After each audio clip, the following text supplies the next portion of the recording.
নমস্কার, আমি শ্রী মিলন অধিকারী।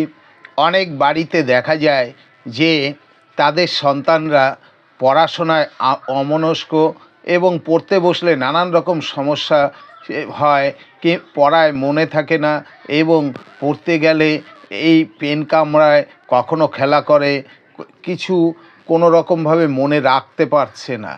তো এই কোনো রকম কিছু মনে না রাখতে পারার কারণে কি হয়, পরীক্ষায় গিয়ে তারা ফেল করে এবং নম্বর কম পায়, ভালো পজিশন পায় না।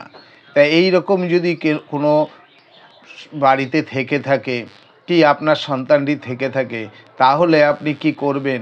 আপনার সন্তানটিকে প্রত্যেক দিন রাত্রে ঘুমানোর সময় আপনি কাঁচা বাদাম দিন। দেখবেন আপনার সন্তানের বিদ্যাক্ষেত্রে খুব সাফল্য লাভ করবে এবং খুব ভালো হবে। বিশ্বাস করে করুন, অবশ্যই ফল পাবেন। জয় মা কামাখ্যা, জয় মা কালী।